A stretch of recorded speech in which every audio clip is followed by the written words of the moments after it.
Welcome back. Since the return of democracy in May 1999, two political parties have dominated the political field, one taking up to 16 years. On today's program, we talk about the power of the third force. Is it possible for another political party to emerge in the 2019 elections? Today joining us, we have Tokpe Fashal, who is the presidential candidate of the Abundant Renewal Party, as well as Henry Shield, who is a political analyst. Gentlemen, welcome to the program. Thank you very much. Great to be here. Thank you so much. Tokpe, you're running for president. Oh, yes.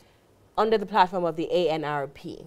Do you have the structures to emerge victorious in 2019? Yeah, as a matter of fact, yes. You know, structures are people. Our party is duly registered. We have presence in all the states of the Federation. I would always tell people that, you know, what matters first and foremost is to show up for duty, you know. So we're there, we're trying our best, we're building our structure. It's a daily thing, it's a continuous thing. It's a journey, it's not quite a destination. I know, again, when we talk about these other two parties that have been around for a while, they are lucky because, you know, when they came up, some of them got a lot of government funds in order to get where they are. However, we're saying that whereas we're not being funded by government or by anyone, we're going to keep on being there, keep on building our structure, especially in the minds of the average Nigerian. We also are aware of what we call the weaponization of poverty, the fact that in spite of all of these structures, if these structures that some of those parties have are dovetailed into the better life for the Nigerian people, that would have been great. But what we saw was that as the structures were growing, Nigerians are getting poorer. And so you can take 2,000 naira or 3,000 naira to someone, and the person mortgages the next 4 years of their lives for you. So we're negating a lot of that, while also playing the game as well and being in the field of play. And I think that's what matters. We're going to shock them, actually, come 2019. There's a general consensus, Tokpe, that the mass of those who vote are not literate. Yeah. So most of them would rather, they would see symbols. They could see the PDP umbrella and say, okay, I'm voting for umbrella. They could see the broom and say, I'm voting for broom. Your logo is a computer. Is a computer. Yeah. So do you believe... They know about a computer. Kowa Party's logo is a BlackBerry. Yeah. I didn't even do BlackBerry when people were doing BlackBerry, you know. But everybody knows a computer, but inside that computer is a plant, right? And that plant kind of overshoots the computer. So what we're saying is that we're not quite interested in getting mired in this negative, poverty-inducing politics that have been going on. We're a radical departure from the past. All this thing about umbrella, apologies to Henry here, you know, or corn, or bananas, or palm tree, or broom. You know, come on. You know, in fact, when we eventually, look, before we got to that logo, we submitted almost 200 logos, I mean, in INEC. And, you know, when they gave us that stuff, we said, oh, when we took that computer, we said, yeah, this is what we're saying. That, you know, because in order to register a party, you'll be taking logos there. They'll tell you, in 1960, somebody used this logo that you'll be using. In 19 whatever, someone used this one. No, we can't approve it. So we have to sit down and say, what exactly represents what we're trying to do? We're the party that wants to connect Nigeria with the future. Already the future is here. The world is talking of artificial intelligence, big data, interconnectivity, Internet of Things, and so on. And here we are talking about broom and tomatoes and you know, all this kind of, all this kind of primary products. My issue was like, actually holds us in the past. My question was, if you've been successfully able to embed your logo in the minds of Nigerians, given the fact that they're so used to the broom and the umbrella that they're not necessarily voting. Listen, they're not necessarily voting for the logo. They are voting for what the party or the logo that they identify with the most. So they might see a computer on their ballot paper that day and say, what is this? I see Henry Shield. I want you to jump. I want you to jump in here. But before that, 1 second, sorry. Right? Before that, the hotline is 080-537-89021. 080-537-89021. Henry, do you believe his logo is well known at the grassroots level? This is a serious issue. It's a serious issue because we're all either victims or beneficiaries of the system that we've been practicing since 1999. This is a very decent man.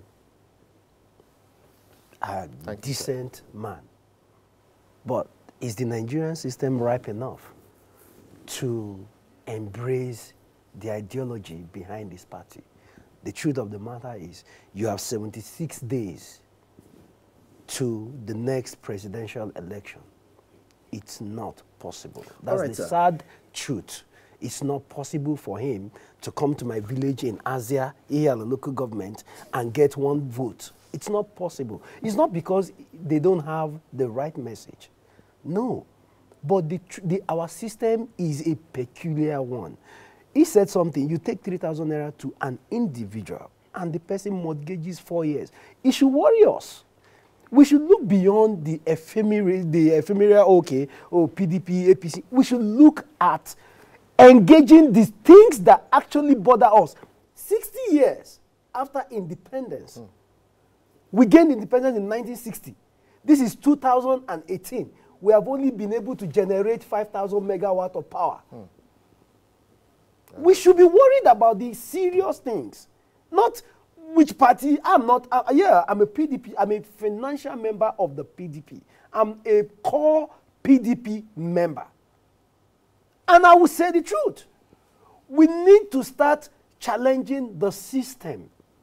We need to start telling ourselves the painful truth. Do you understand? I could actually come here and say, oh, Tokpa is a party, they are just jokers, they want to tear the votes and everything. But my sister, are you not tired that you walk, even here in the FCT, you drive on some roads and you wonder, is this the federal capital territory? Do you understand what I'm saying? All right, sir. It's like you're even getting angry from what I'm saying. I'm just... okay, you see, Nigerians have listened to different kind of manifestos and different kind of things people say. Honestly, I love your vibrancy. But the truth is, what difference are you planning to make if... He gets the chance. Oh, me? Yes. Every different, but please, before I go on, you know, Osasu asked me a question, she didn't allow me to answer. Because I had to bring so in this country, let me tell you, it gets very, very interesting. One day, somewhere in the southeast, an old lady was riding a bicycle, and some guys were pasting somebody's posters on the wall. Fine guy, you know, someone like Henry Shield here. And the woman stopped the bicycle, and then she started crying. And she was saying in Igbo, hey, this kind of fine man can't die now. Oh. And then the boy said, no, he's contesting for something. He hasn't died. He's contesting. Oh, the woman said she was about to start crying now, but now that she knows he's not dead, she will vote for him because the boy is fine. That's it. So all of these trenching will blow some time and all of this grammar, they can't relate at that level. However, it's deliberate. That's what I'm saying, that like Henry Hilda said here, it's a process by which we got here. Misgovernance, deliberate impoverization of the impoverishment of the people of this country. Now, so in terms of the difference that we intend to make, it's everything. The first thing is the ideological difference to say that politics must lead to a salutary change in the lives of the people of this country. I mean, here we are. We're talking about $2,000 GDP per capita. You know, we're earning very little. We're talking of a people who we somehow became the country with the largest number of poor people in the world, the second largest number of people defecating outside, largest number of children walking the street with no education. Come on. So the politics cannot remain politics. As someone said, that politics is too important to leave to the politicians. You understand? So everybody needs to get involved. And also, so I mean, I've told you this before. My set of people, there are about 70 of us trying to contest for the position of presidency.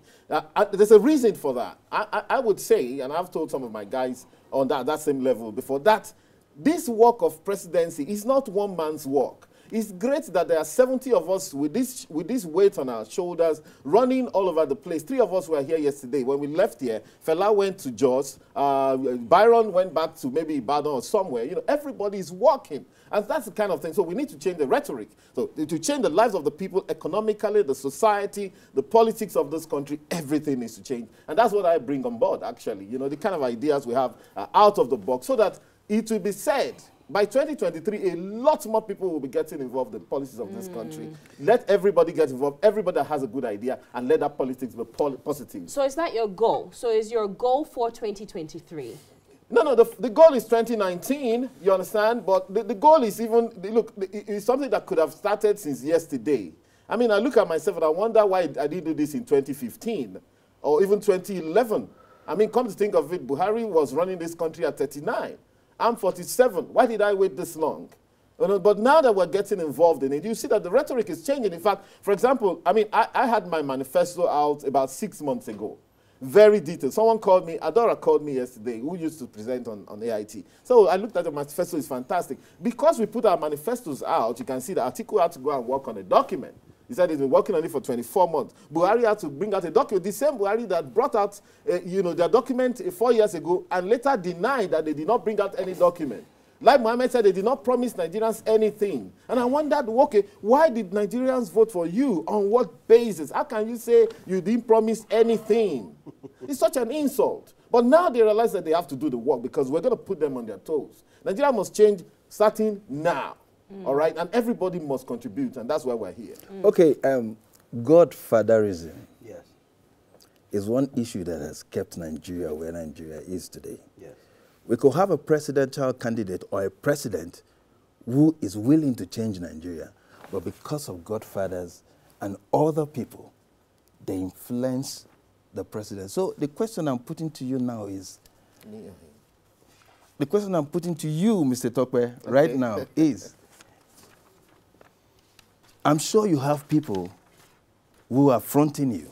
Why, oh my. Well, okay, yeah, I'll let you answer your question. I mean, ask your question fully. Yeah, I'm sure you have people who are fronting you. Yeah.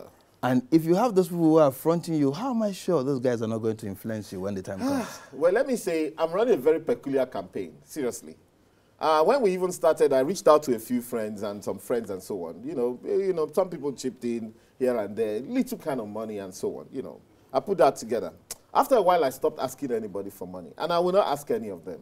Some of them, my so-called friends, they even took me for granted. You know, this is a major thing that one is doing. And I realized that it's better I keep this very clean. I'm going to run it with very little, and I'm going to publish the accounts of the campaign after the elections to let people see, that with a certain minimum kind of money, you can run this. I'm putting all my resources into it. And with the little I have, I'm not fronting for anybody. Nobody is fronting for me. I've not been to any big man to collect any 1 naira. But we can run this on the power of ideas. The rider and the title of my campaign is called Revolution of Ideas. This country needs a revolution now. That's what we need. But it has to be from the level of ideas and intellect. And that's what we're driving with. I think and you Henry, know what? We've achieved quite a bit. Sorry, yes. we've I achieved just don't quite want a to bit. give you an opportunity to over-campaign. No, we've achieved, no, just a minute. We're saying that we've achieved quite a lot. Look, I'm sitting down here today, Osasu. You've called me here not because I gave you any money. Not 1 naira. I didn't give you. But because you felt that maybe this guy has 1 or 2 things that he's saying that's different, and that's the thing, So we can do a lot. I'm here to tell Nigerian youths that, look, first of all, I don't believe Nigerian youths should start entering policies at 18 years old. Go try get a job, Instead of not too young to run, we should find a bill of not too young to get paid and have money in your pocket, not too young to be useful to your family. When you are a bit comfortable, then you now move forward and get into politics. That's what we should be doing. Yeah. Otherwise, every Nigerian will get into politics, and then you are going there in order to make money. I've been around for a bit. I worked in a bank. I left as a regional director. The little change that I have, I can now invest in my country. Most definitely. Henry Shield talked earlier on about the electoral value of the third force. Although he's a member of the People's Democratic Party, he talked about the importance of actually discussing issues. It's time we move past partisan politics. If we want to move Nigeria forward, we need to start discussing the issues and propel the leaders that have these ideologies. So while I agree with that, we also have to dig down to the feasibility, exactly, the reality on ground of these third force, these third parties.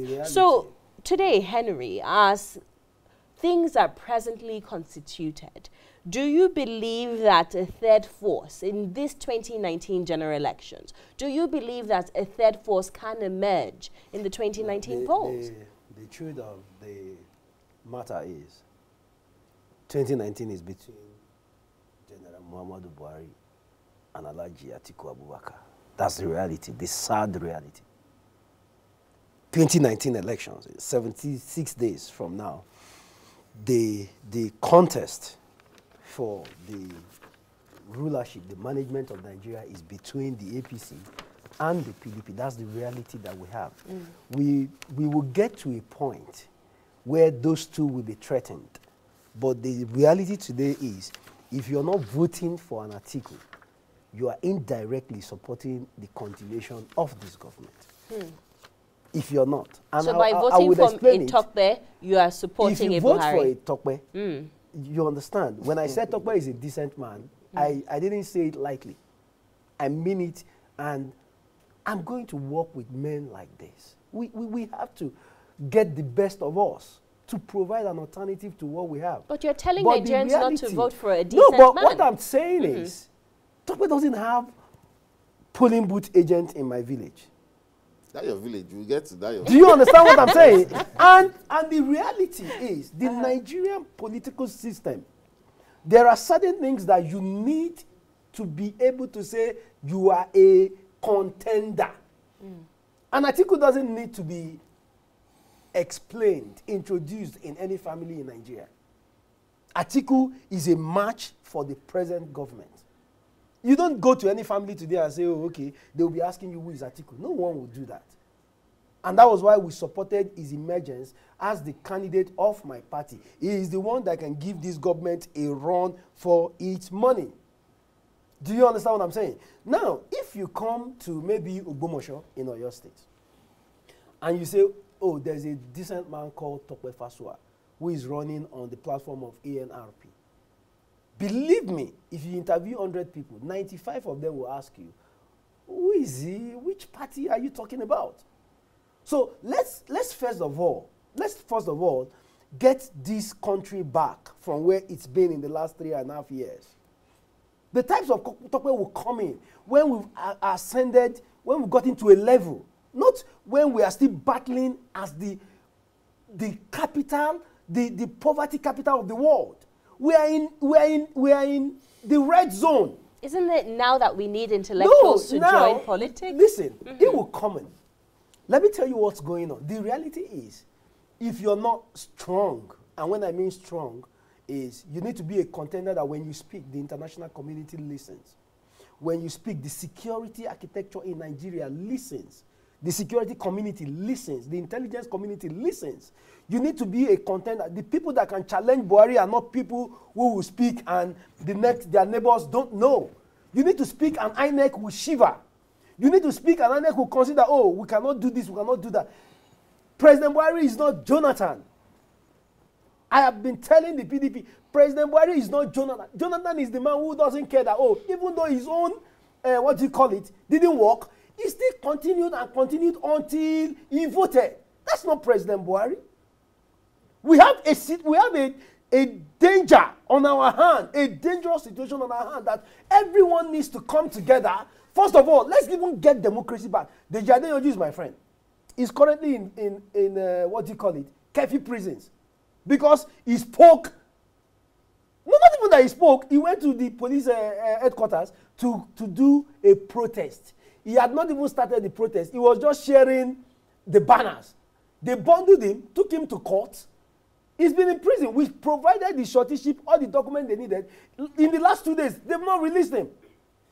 2 days ago, El-Rufai in Kaduna, people were praying in the mosque. They went and arrested them. 6 people, retired teachers. They were praying to God against El-Rufai. They went and arrested them. So let's get democracy back. Let's get the situation where you and I don't need to talk to ourselves on WhatsApp. We don't need to be scared that, oh, if I go and protest, they will arrest me. Yesterday night, somebody was telling me, I had some visitors from Lagos. We were somewhere, and someone told me, oh, Shield, do you walk around Nigeria? Do you just walk around anyhow? These people just, do you understand? Let's move away from that situation. Let's get to a state where media houses don't need to be scared of anybody criticizing the president. Let's get to that state. Let's get our democracy back. I am not concerned about good roads under this government. I am not concerned about water. I'm not concerned about anything. Give me freedom as a citizen. Don't make me a slave. That is the first thing that I need. In the last 3.5 years, go and see what has happened to the Nigerian system. The police escorted 5 people.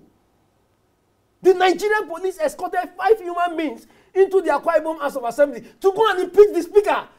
Do you understand what I'm saying? The world is looking at us and mocking us. So my fear now, my issue now is, let us first of all get back democracy. Let us see all this electricity, road, water, they will come. But you, first of all, need your democracy back. You as a citizen, do you feel safe today? I speak to, I was a security advisor here. I speak to a lot of people on the battlefield in the Northeast. I cannot even divulge what I know. The institutions are being destroyed, and we are keeping quiet. Look at the brazen rape of democracy in Osun State, and nobody is talking. If I come here and talk, don't be surprised at what I'm saying now. They might write people a letter tomorrow. This is not a democracy. See, when I talk about President Buhari, people think, oh, you have. I don't have anything against him. Give me democracy. Let my children know that as citizens of Nigeria, they can come out and do what the law permits them to do. Do you understand what I'm saying? Without being scared of being arrested, why would the Nigerian police escort 5 people to go and impeach a speaker? Do you understand what I'm saying? They are destroying the institutions. Well, some people would argue that this breach of our democracy and this impunity by our security agencies didn't start under this administration. You know what so while we must fight for what is right, while we must discuss issues based on their severity and their implementation to the general landscape of the Nigerian people, we must also put politics aside. So that's why I asked you the question about the third force. Why not now? There is nobody, there is no candidate in all the parties that form the third force that can actually challenge or confront Buhari. You talked about candidates that there is none of them. You talked about candidates that have international clout. Yes. Our candidate here aside, you have Obi Ezekwesili, who worked at the World Bank. You have Kingsley Moghalu, who worked at the CBN. And let me pick pick 2 of them. Let me pick the 2 that you just mentioned. Obi Ezekwesili is from my mother's village, Opo, in Nnewi South of Anambra State. Obi Ezekwesili. 2 weeks ago, I had people go to our own street, to go and interview market women and traders. None of them knows she's contesting for president. Our own people. This is not a joke. 2019 should be about, like I said, for me, there are decent people that I want to work with to bet a new Nigeria. But reality tells you today that you need a man who can look Buhari in the face and tell him, Mr. Man, sit down. Let's save this country. And the third force, I've been appealing to Tokwe while we were out there. I've been appealing to him. You need to join force. Let's first of all retrieve this democracy back. Do you understand what I'm saying? Work with Atiku. Kingsley Moghalu used to be a deputy governor at the CBN. When I was talking about Obi Ezekwesili, a lot of things will come up. In January, I'm going to do some few videos online to let you people see what the people in our own village are saying about her. This is your village. Tokwe, you're very right. We must go to his village. No, this is not my own village. I'm talking about my mother's village. To fact check this information. It's from Nnewi South. What I'm saying is the seriousness of their aspirations. Do you understand what I'm saying? Let us, for now, if you are a patriot, I say this with every sense of responsibility. If you are a patriot, if you are a patriotic Nigerian, what should be bothering you today is how do we save this nation from men who go to judges' houses to raid their houses? How do we save it from men who go to the National Assembly to steal maize? How do we save these people from people who are trampling on the institutions that Some would argue that's both PDP and APC. So those men who are doing that in the APC will sometime... My dear sister, no, you know the mistake we're making is this comparison that we're making is excusing the current rot. It is wrong. We have a president today who disobeys court orders. That is not a democracy. Me, even if I'm a farmer in Funtua, in Sokoto, in Anambra, in Sokoto, in whatever, I should be able to know that once I run into the court and I get protection from the court, there is no precedent in the world that should be able to take me out of that. We don't have that. Well, President Buhari has said that. He has actually told his members who are aggrieved about their party primaries that there is a court judgment. In fact, there are 3 court judgments today that are filed Zagzaki. Why is he still in detention? Tokwe, let me give you an opportunity to give your final words. Well, to just say that, you know, unfortunately, my brother here, Henry Child, made some very good points about, you know, status and all of that. But I think the issue is that Nigerians should not be choosing between status quo and status quo ante. A lot of the things that Buhari is doing now, Obasanjo also did it with Atiku being his vice. The guy bombed, you know, Odi in Bayelsa State and leveled the whole place and killed a lot of people, Zaki Biam, and all of that. Who did that? Obasanjo? Well, Atiku was working with him. Okay. There's no assurance. There's no assurance that, you know, Atiku will not do the same. You know, in some places he doesn't like. That's an unfair statement. Well, no. What did he say? What did Atiku say? Was born, I have studied his life. I don't know him that much. I have studied his life. You know him Atiku has never engaged in anything anti-democratic. He could have spoken up. Atiku is a victim of the system. Do you know why they said Atiku is corrupt? This is my time. You know, I give you your time. You know what I mean? But look, I mean, I first of all, I mean, he's spoken very balanced talk. But so let's say that Nigerians are not supposed to be choosing between status quo or status quo ante. Atiku is status quo ante, and politics and economics go together. So you cannot say that Atiku is a great politician, but it's a bad economist that's going to impoverish this country. And these guys, whether Atiku's government or Obasanjo's government, Yar'Adua is someone I have a bit of soft spot for. He didn't stay long, you know. Or Jonathan government, or this government, have only impoverished the country. Look, the curve is down. Osasu, I won't deceive you. Yesterday night, I was doing some research. Do you know that in 1979 up to 1983, Nigeria was budgeting the same amount that it is budgeting today? Under Shagari, I was reading even Buhari's speech on the 2nd of January 1984. And the kind of monies I was talking, you know, that time Naira was the same with the dollar. They were talking of the same kind of amounts that we're talking today, $25 billion. So look, we cannot separate economics from politics. Atiku failed us in the economic end of things. How? You understand? How? He was the vice president. And you know, BP and all of this were under. Don't worry. No. I would like to engage you. BP failed now. I will talk the final words. We don't have time. I would like to engage. No. You need to take back that word. You're taking my final word. Atiku is the reason why a lot of us are using GSM today. Wait. Atiku is the reason why we even understand what GDP means. Henry Shield. No. BP itself. Atiku is someone you should be working with. BP itself brought out a statement last a few weeks back. 40% or more of all of their privatization has failed. But wait, you understand what I'm saying? Whether the government is served or he himself, they failed us economically. No. That is why we are here today. Even the so-called Obasanjo government that people like to say was the halcyon on this was a failure if you think about it. This is not where our peers are. Algeria has over 200 billion in foreign reserves. It's right here in Africa. Angola is budgeting $50 billion.